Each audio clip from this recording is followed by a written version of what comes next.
Bonjour à tous et bienvenue dans cette nouvelle édition du Grand JT des Territoires. Voici les titres de ce journal. La sécurité sociale va-t-elle mourir en 2027 ? C'est le constat accablant dressé par un député sarthois qui alerte sur l'extrême fragilité de notre système de protection sociale. Nous l'écouterons dans ce journal pour mieux comprendre la situation. Après l'épisode chaotique de la dermatose nodulaire, les agriculteurs les plus touchés tentent de se reconstruire. Nous irons en Haute-Savoie chez un exploitant agricole qui repeuple et vaccine son troupeau pour éviter une nouvelle perte considérable. Les Jeux Olympiques de Milan-Cortina en Italie sont officiellement ouverts. Ce vendredi 6 février avait lieu la cérémonie d'ouverture. Pour cette nouvelle édition des Olympiades, des mascottes en peluche ont été conçues. En Ille-et-Vilaine, près de Rennes, sont-elles réussies cette fois-ci ? Nous le verrons dans ce journal. Et puis en fin d'édition, nous découvrirons le métier d'audio-naturaliste, ces spécialistes qui s'intéressent au bruit de la nature et à ceux aussi des animaux. Une profession passionnante que nous découvrirons avec un expert dans ce domaine, surtout à ne pas manquer en fin de journal. Le budget de la sécurité sociale pour l'année 2026 a été adopté après de très longs débats entre les députés de l'Assemblée nationale en décembre dernier. Mais l'état des finances de notre système de protection sociale est au plus bas, avec un équilibre très fragile. Un député sarthois tire la sonnette d'alarme et évoque même une fin de ce système dès 2027. Écoutons-le au micro de LMTV Sarthe, Laure Girard. Le déficit cumulé, le besoin de financement annuel de la sécurité sociale, il est de l'ordre de 140 milliards d'euros parce que je rappelle que les cotisations sociales et les impôts qui sont affectés à la sécurité sociale ne représentent plus aujourd'hui que 48% des dépenses. Les principaux organismes qui aujourd'hui réfléchissent et essaient de travailler à la prospective financière sur la sécurité sociale, je pense à la Cour des comptes, je pense au Conseil du financement de la protection sociale, au Conseil sur l'avenir de l'assurance maladie, nous disent tous que 2027 est la date à laquelle le risque qui pèse sur une cessation des paiements de la sécurité sociale n'a jamais été aussi fort ni jamais été aussi grand. On a voté une loi de financement de la sécurité sociale comme si de rien n'était, comme si rien de grave ne se préparait. Et ça, c'est une question politique majeure. Et vous aurez noté que quand on parle de la sécurité sociale, c'est pas un problème de droite, c'est pas un problème de gauche, c'est pas un problème idéologique, c'est aujourd'hui un problème de courage politique. Toujours sur ce sujet, le projet de loi de finances de la sécurité sociale en 2026 promet l'ouverture de centres de santé de proximité avec le réseau France Santé. Ces centres doivent répondre à un cahier des charges très précis pour permettre un accès aux soins pour tous les Français. Partout dans nos régions, des établissements obtiennent cette labellisation. C'est le cas en Haute-Corse, vous allez le voir. Écoutons le préfet du département au micro de Télépaésé sur place. Le Premier ministre a fait une annonce le 13 septembre disant il faut qu'on s'occupe de manière prioritaire d'un sujet majeur pour la population et qui remonte de tous les territoires, y compris de notre département. C'est la question de l'accessibilité aux soins, l'accessibilité à la santé d'une façon générale. On est aujourd'hui mi-janvier, on a une première réponse à cette demande de la population et la traduction de l'engagement du gouvernement, c'est la création de la première maison France Santé dans notre département. C'est quoi une maison France Santé ? C'est tout simplement un cahier des charges qui oblige une structure à rester ouverte au minimum 5 jours par semaine, à avoir la capacité de prendre des rendez-vous évidemment, mais aussi à accepter des personnes sans rendez-vous et surtout la capacité à soulager nos équipes hospitalières et notamment les services d'urgence avec la prise en charge de toute la partie évidemment qui n'est pas vitale pour nos concitoyens.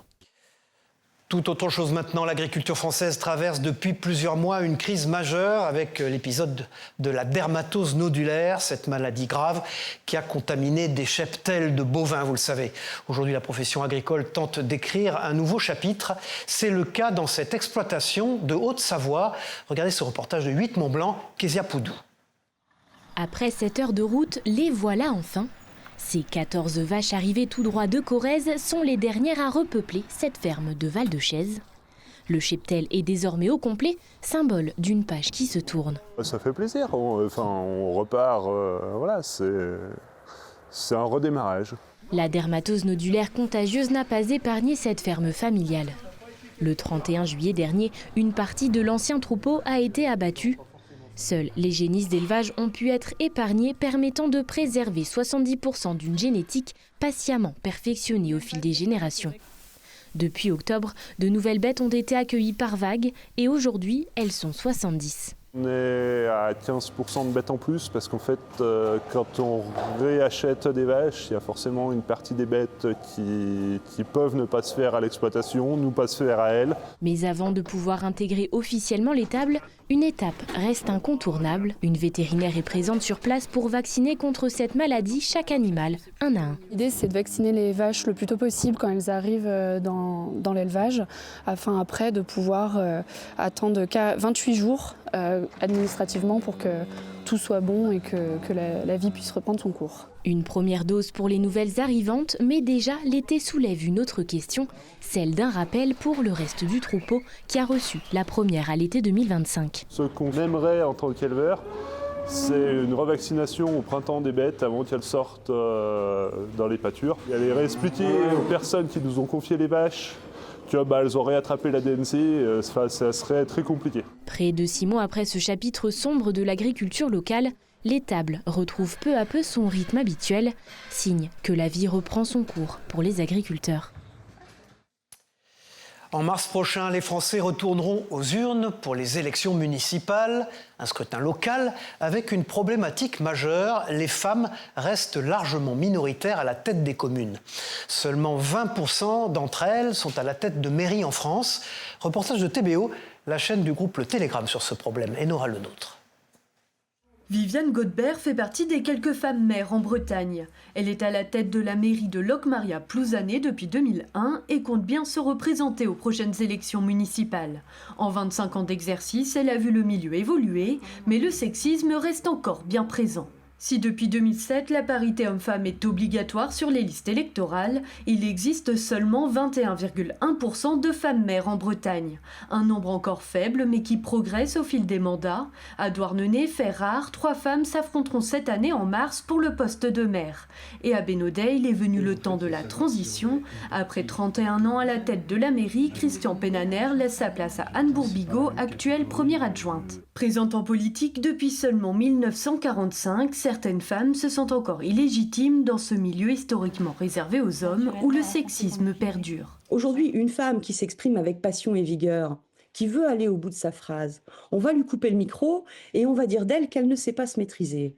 Alors qu'un homme qui s'exprime avec passion va être plutôt considéré comme un homme politique de pouvoir qui défend ses citoyens. Les prochaines élections municipales auront lieu les 15 et 22 mars prochains.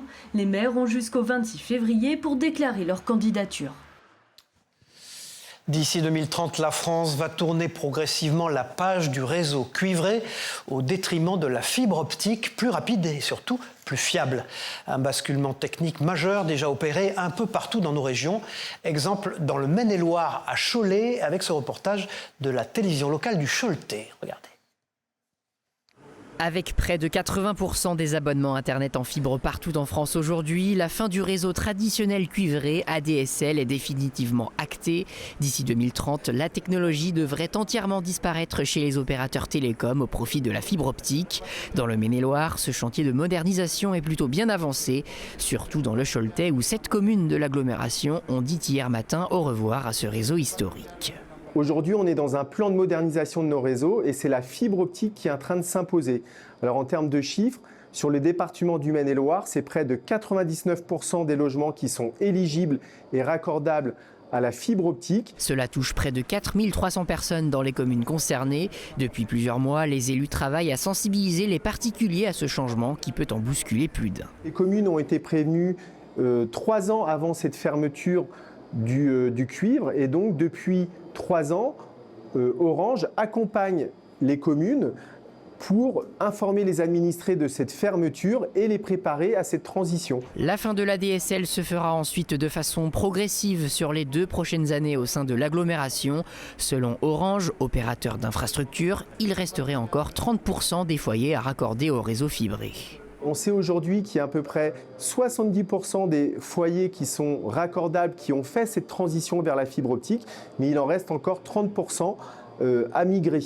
entre guillemets. Donc il est important pour ces personnes-là qui n'ont pas encore franchi le pas de la fibre optique ou d'une autre solution très haut débit, d'anticiper. En chiffres enfin, la fibre affiche un débit jusqu'à 200 fois supérieur ainsi qu'une performance 4 fois moins énergivore que le cuivre. Tout autre chose dans ce journal, avec le réchauffement climatique et la montée des eaux, le littoral français est touché de plein fouet par l'érosion. Chaque année, la mer grappille des centimètres sur le rivage. Ces derniers jours, la nature a repris ses droits, notamment au Cap Ferré, en Gironde. Explication avec TV7, la chaîne du groupe Sud-Ouest. Tristan Lambert. Voici le blocos le 4 janvier dernier et le revoici ce lundi. Sur cette plage du Cap Ferré, les quelques passants croisés n'en reviennent pas. Depuis le temps que je disais qu'un jour ça arriverait, que ça glisserait, de le glissement de terrain. Heureusement qu'il n'y avait personne dessous, mais c'est impressionnant. Je suis venue voir justement en faisant mon petit footing. C'est toujours choquant et inquiétant de voir qu'on ne peut pas lutter contre la force de l'océan. Ce blocos de plusieurs tonnes a dévalé sur près de 20 mètres sans faire de blessés. Immédiatement, la ville a pris les mesures nécessaires. Le trait de côte recule en moyenne de 2,50 m par an en Gironde. Ici, une dizaine de blocos de la Seconde Guerre mondiale subit de plein fouet l'érosion. Un phénomène accentué par les tempêtes hivernales, la montée du niveau de la mer et la modification des courants. L'accès au secteur avait été entièrement repensé pour un coût de 3 millions d'euros. Mais l'érosion continue de grignoter la côte sableuse. D'ici 2050, le recul pourrait atteindre 50 mètres, contre 20 aujourd'hui. Non loin de là, dans l'autre partie du Sud-Ouest, prenons la direction du Centre national d'études spatiales à Toulouse. Ici, des chercheurs dirigent des études scientifiques réalisées dans la Station spatiale internationale et ils sont en contact avec des astronautes présents dans l'espace. Ce sera notamment le cas avec l'astronaute française Sophie Adenau qui va décoller dans l'espace dans quelques jours. Notre partenaire de la Dépêche du Midi a eu la chance de visiter ce lieu atypique. Regardez. Le CADMOS, qui est le service des vols habités, qui donc ici gère en fait le suivi de toutes les expériences opérées par le CNES au sein de la station internationale. Donc on a une salle de contrôle dans laquelle vont opérer jusqu'à une quarantaine d'opérateurs, même s'ils ne sont pas tous présents au quotidien, et qui servent en fait à tout simplement suivre et opérer les expériences qui sont développées par la communauté scientifique et qui auront été confiées au CNES. Donc dans cette salle, les visiteurs vont pouvoir découvrir au quotidien le planning des astronautes, leurs activités. On va se rendre compte que les astronautes vivent à un rythme de un lever et coucher de soleil toutes les 45 minutes chaque jour, donc ce qui est quand même assez important. Et également pouvoir suivre pendant toute la durée de la mission Epsilon les activités de Sophie Adenau lorsque les 7 expériences opérées par le CNES seront menées donc directement depuis cette salle.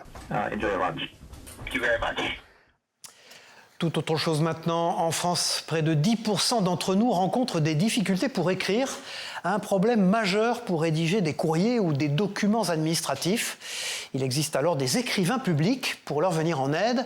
En quoi consiste cette profession? Réponse avec Seth à Limoges, regardez. Ici, je vais avoir des demandes qui vont être plus axées sur le professionnel, c'est-à-dire assez classique, CV, lettres de motivation, des complétudes aussi de dossiers d'aide de formation, donc des demandes de financement, des demandes de motivation, c'est-à-dire expliquer un parcours et comment on motive sa demande de formation. Et après, sur vraiment tout ce qui est réclamation, contestation. La personne, elle s'exprime, j'écris en direct et je mets en forme après. C'est-à-dire que je vais prendre au fur et à mesure ce que me dit la personne et après je vais mettre en forme. Et puis, je vous le disais dans les titres, c'était l'ouverture des Jeux Olympiques d'hiver de Milan-Cortina en Italie, un événement mondial avec bien évidemment la délégation française qui tentera de remporter un maximum de médailles. Mais figurez-vous que les mascottes de ces JO sont fabriquées en Ille-et-Vilaine, près de Rennes. Reportage de TVR. C'est celle-ci qui est fabriquée ici, l'édition limitée. Qui a un petit numéro. Oui. Cette peluche, c'est Flo, l'une des mascottes officielles des Jeux Olympiques d'hiver de Milan-Cortina 2026. Sur les 135 000 peluches fabriquées à l'occasion des Jeux, une édition limitée est produite ici, en Ille-et-Vilaine.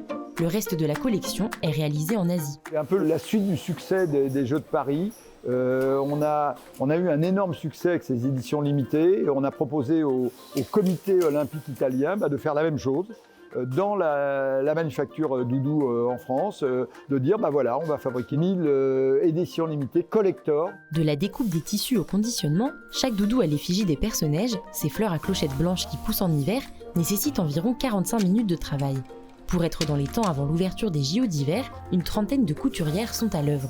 En reconnaissance de notre métier, du Made in France, tout le monde ne peut pas en faire et je trouve ça fabuleux de pouvoir produire et de faire ce genre de peluche. Ces éditions limitées, au prix de 49,90 €, seront disponibles dès le début des Jeux dans les grands magasins parisiens, dans certaines boutiques officielles de Milan Cortina 2026 et sur le site internet de la marque Doudou et compagnie.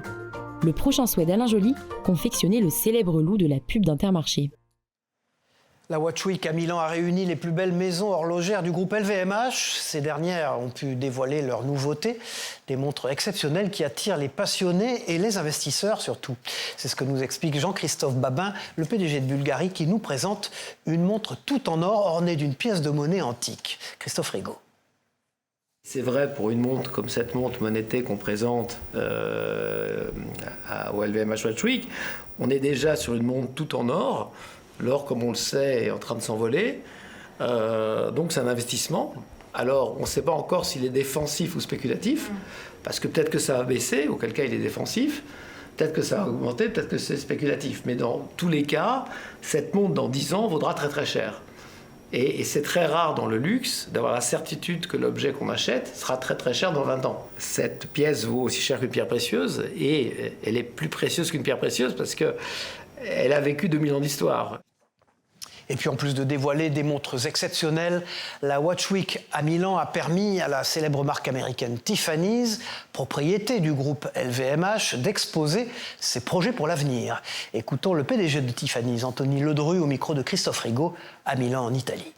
Il y a des plans très importants de développement sur l'Europe. Nous sommes ici à Milan, nous avons ouvert ce magasin au mois d'avril. Nous avons d'ailleurs gagné le premier prix de Versailles dans la catégorie qui récompense le magasin le plus emblématique de luxe sur l'année 2025. Nous avons des projets à Paris, des projets à Londres, Vienne. Oui, effectivement, Tiffany, c'est un peu un retour aux sources et l'Europe est un peu un Eldorado comme elle l'est pour d'autres maisons européennes qui se développent aux États-Unis.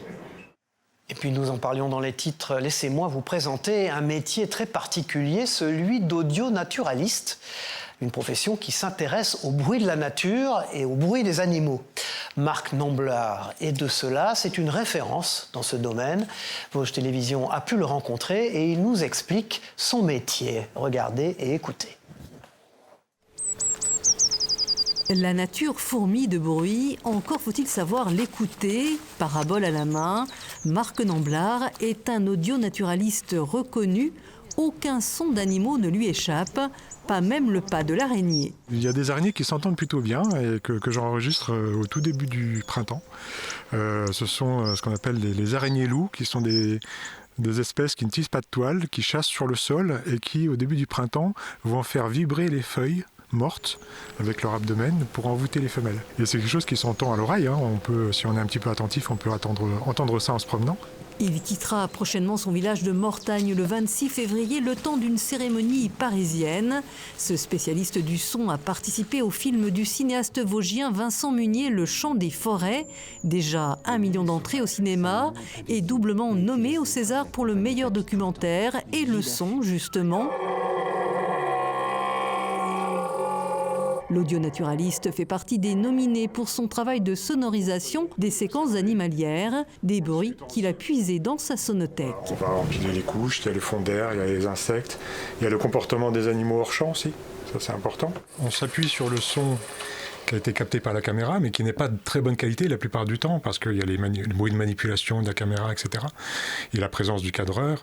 Et donc, on s'appuie sur ça et on va chercher dans la banque de sons quelque chose qui correspond. Donc, à la fois, évidemment, à l'espèce qui est à l'image, mais aussi à son comportement, à son gabarit, à son âge, au milieu dans lequel il se trouve. Enfin, voilà. Et donc, Pour ça, il faut avoir beaucoup de matière, il faut avoir une sonothèque bien fournie, donc ça se construit sur des années et des années. Fin connaisseur de la forêt, Marc Namblard posait ce jour-là un piège à son pour en apprendre plus sur l'intimité du renard.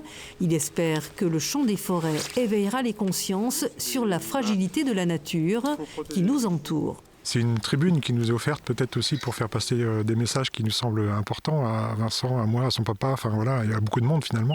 Observateur du vivant depuis son enfance et son ardent protecteur de par sa profession, Marc Namblard est l'un des meilleurs porte-voix de la nature en France. Et puis vous êtes des milliers à être collectionneurs, certains très originaux. Depuis plus de 30 ans, Pierre est à Moselan qui fait la collection de livres de boulangerie-pâtisserie. Et oui, il possède plusieurs centaines de ses ouvrages. Moselle TV a pu le rencontrer. Il est atypique. Regardez et découvrez sa caverne d'Ali Baba, Marivin. Pour Pierre, tout commence par une autre collection, celle des diplômes. Le tout premier, c'est celui-là. Certificat de pâtisserie. Plusieurs dizaines de certificats, soigneusement exposés dans le couloir de son domicile. À l'époque, c'est cette accumulation de titres qui le passionne. Quand on commence par exemple par la pâtisserie, après on se dit tiens, je voudrais bien faire aussi la chocolaterie, la confiserie, la boulangerie. Mais pour obtenir ces diplômes, il faut apprendre. Alors Pierre commence à acquérir un livre de pâtisserie, puis 2, puis 3, pour approfondir ses techniques. Inconsciemment, une nouvelle collection est en train de naître. Les 2 premiers, alors je les ai. Je les ai parce que je les consulte encore assez souvent. Les 2 premiers, c'était ça.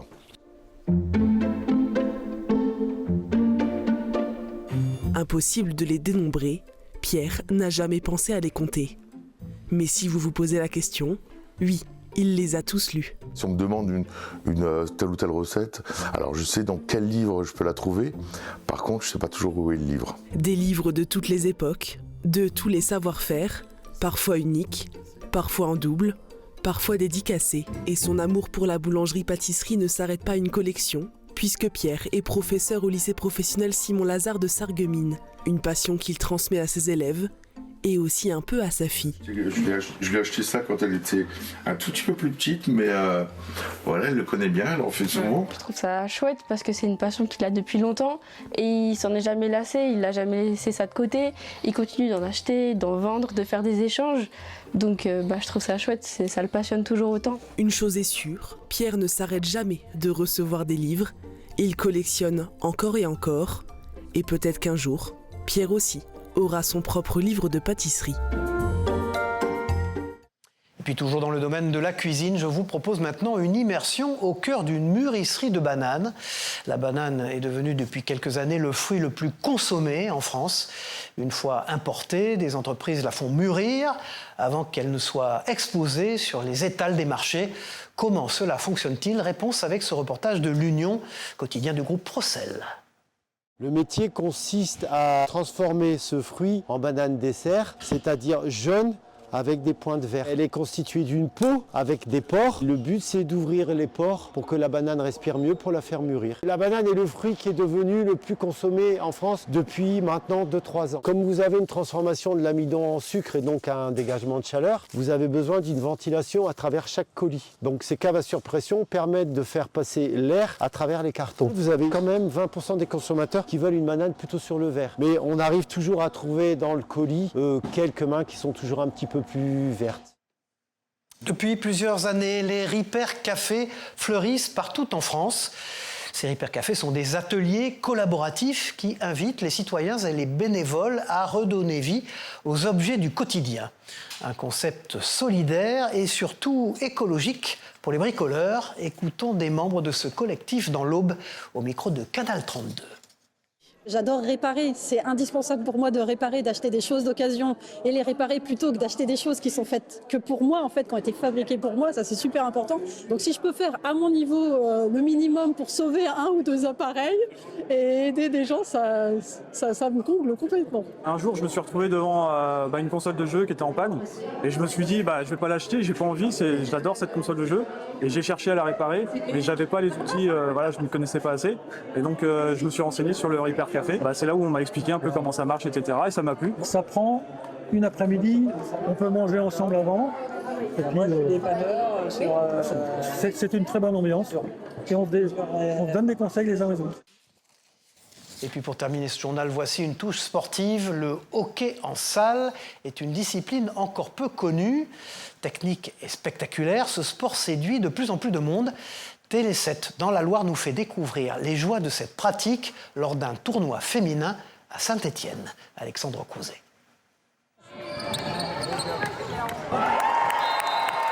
Vitesse, précision et dextérité, le hockey en salle demande toutes ces qualités. Sur ce parquet, 9 équipes françaises s'affrontent pour le titre national et le public découvre une discipline encore confidentielle mais spectaculaire. Alors pour les joueuses, c'est un petit peu l'originalité. On est dans un sport peu connu et du coup il y a quand même des valeurs, vu qu'on est peu, où on est très solidaire parce que pour jouer ensemble, on joue avec tout le monde. Technique et puissance, le hockey en salle se joue à 6 contre 6 et demande rapidité, agilité et stratégie. Les rebonds sur les bandes, les changements de rythme et la tactique constante rendent le jeu spectaculaire et imprévisible. C'est super convivial. Si tu viens, tu vas te faire plein de copines, donc viens avec plaisir, on t'accueillera à bras ouverts. Contrairement au hockey sur glace, on peut toucher qu'avec le côté plat de la crosse. Donc c'est pour ça que les dribbles sont beaucoup plus techniques, ça demande un mouvement de rotation de la crosse. Pas de contact, c'est la technique qui fait passer l'adversaire. Cette bande de renvoi fait qu'il y a un partenaire de plus, c'est super sympa, c'est comme un billard. Intense, technique et collectif, une discipline à essayer et à soutenir où la passion et le spectacle se rencontrent. Au revoir, c'est la fin de ce journal. Merci à vous de l'avoir suivi. On se retrouve très vite pour une nouvelle édition du Grand JT des Territoires. Au revoir à tous.